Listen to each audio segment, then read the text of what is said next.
Today's movie is based on a true story, and it's from Lifetime. So you already know some shit about to go down. 1987 in Harlem, New York, 16-year-old Joy White is rushed to the hospital after her water breaks. It's her first pregnancy, and her boyfriend, Carl, is as scared and nervous as she is. At the same time in Bridgeport, Connecticut, Ann Petway is also about to give birth. Unlike Joy, it's Ann's third pregnancy, but the past two had failed. Joy gives birth to a baby girl she names Carlina Renee White. Unfortunately for Ann, she lost her baby for the third time. The doctor explains that Ann's blood has some abnormalities, which makes it difficult for her to finish a full-term pregnancy.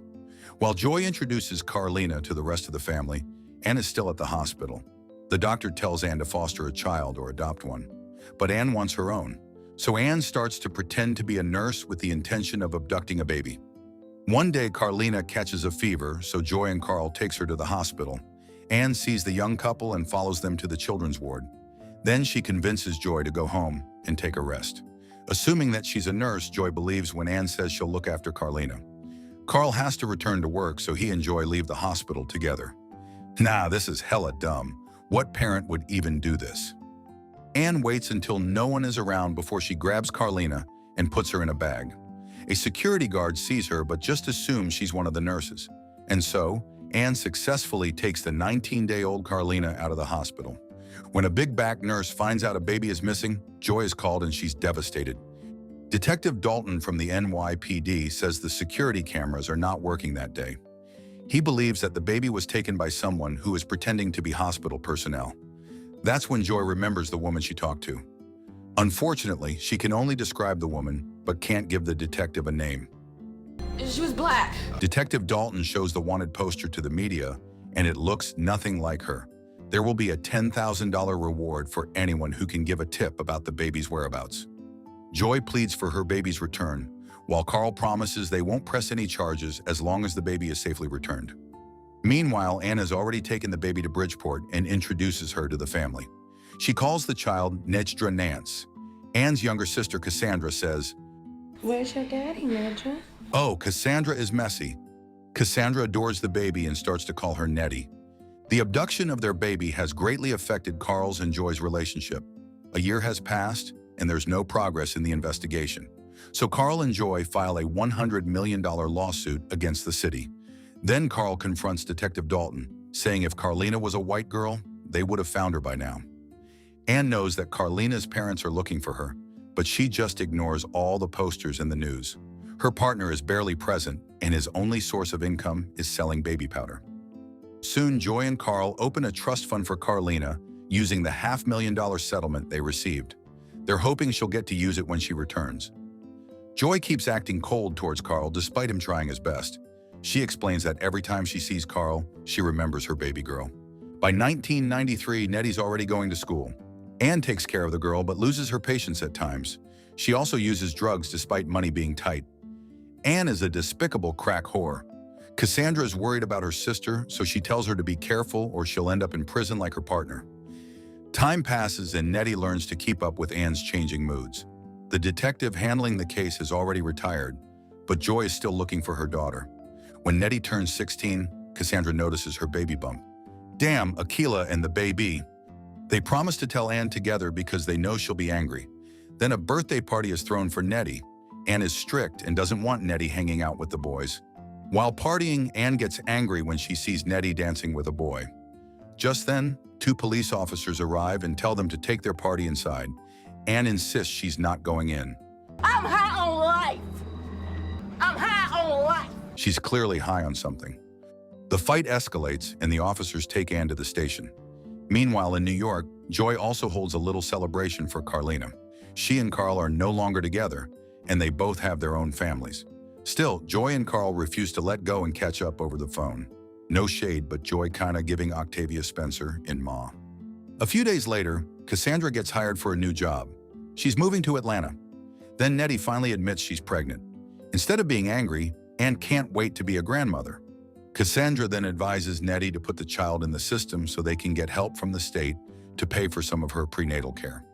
One day, Nettie asks for her birth certificate, but Ann keeps making excuses, so she won't have to hand the document over.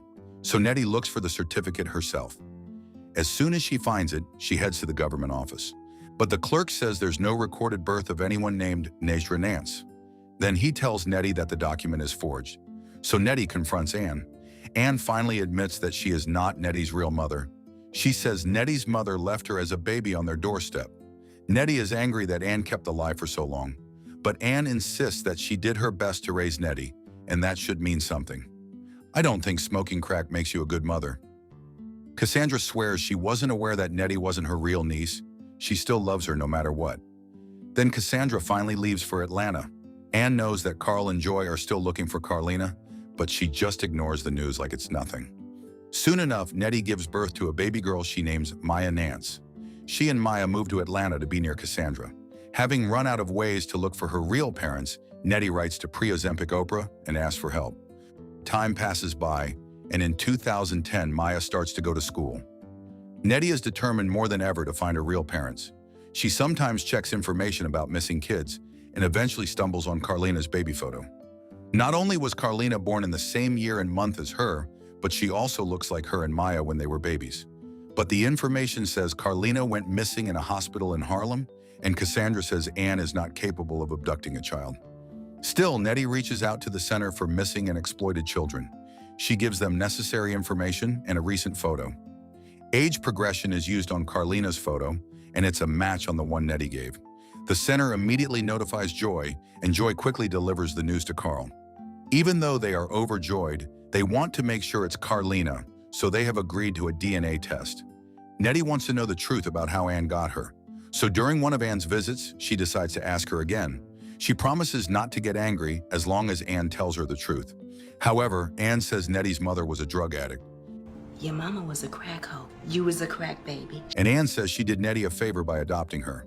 Knowing that it's all a lie, Nettie gets angry and kicks Anne out of her house. Calling Joy a crack hoe is crazy when you're the one who smoked crack. Then, Nettie reaches out to Joy for the first time. Joy and Carl can't be more excited when Nettie finally comes home. Even though the DNA result hasn't come back yet, they strongly believe Nettie is Carlina. Nettie is introduced to the rest of the family. She is still making adjustments, and more than once she mentions Anne and calls her mom. Your mom?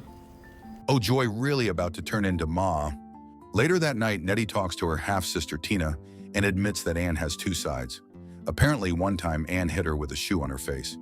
Feeling bad about it, Anne later took Nettie and her friends to the movies to make up for it. Afterward, Nettie calls Cassandra to tell her how great her biofamily is. Cassandra doesn't sound so happy, and she tells Nettie never to forget who she really is. The next day, Carl takes Nettie out for the first time. Nettie is about to give Carl the attitude, but Carl quickly calls her out. Nettie smiles and says she never had a father before. Then they spend the rest of the day together. When they return, Joy tells them that the DNA results came back positive, and Nettie really is Carlina. Now that the truth is out, Anne knows the police are about to come and arrest her. She successfully evades them multiple times. Cassandra tries asking Nettie for help, but Nettie is busy talking to the press. Joy wants Anne to face the consequences of what she did, while Carl is good with whatever the court decides. The family is about to meet Oprah in Chicago, but Nettie doesn't feel like going anymore because the rich hoe didn't even help her. Then she receives a call from Anne.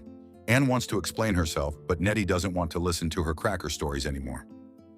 So, Anne heads to the station, meets with Special Agent Thompson, and turns herself in. After spending some time with her parents, Nettie thinks it's time to go home to Atlanta. She has heard from a reporter that she has a trust fund, so she asks Joy about it.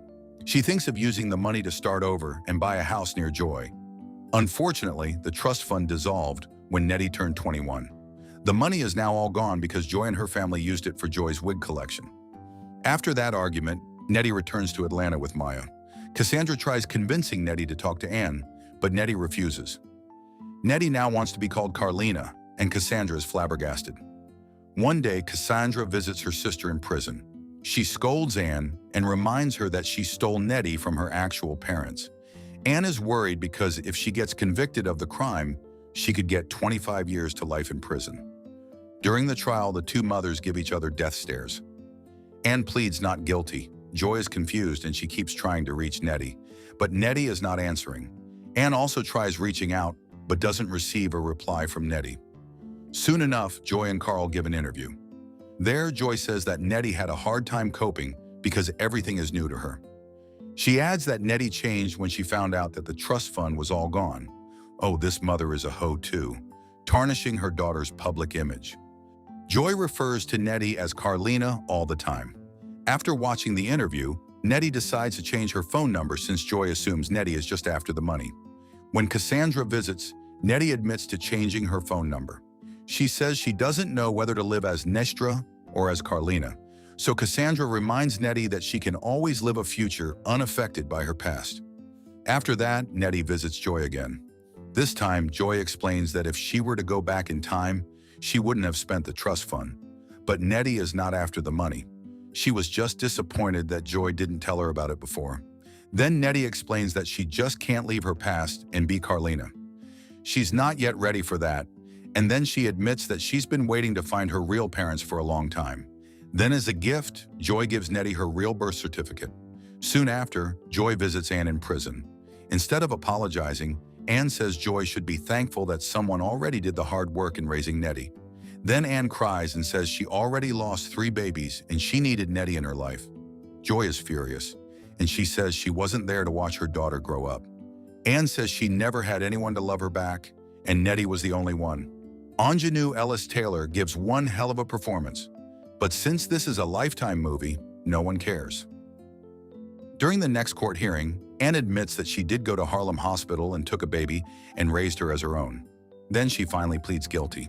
Because of her confession, the judge hands her a 12-year sentence for 1 count of kidnapping.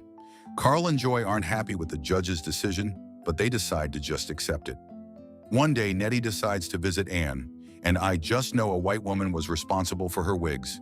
Nettie is still in contact with her biological family, but she doesn't go by Carlina or Nedra. Instead, she decides to go by Nettie, the name that feels most like the real her and the name that neither parents gave her. It was Cassandra who gave her that name. Absolutely wild that this was a true story. Very sad for Joy, Carl, and Nettie to go through this. What did you guys think of this one? If you like this video, make sure you subscribe and turn on notifications because YouTube isn't recommending my videos. So, if you like to watch more foolishness, you can click here or here.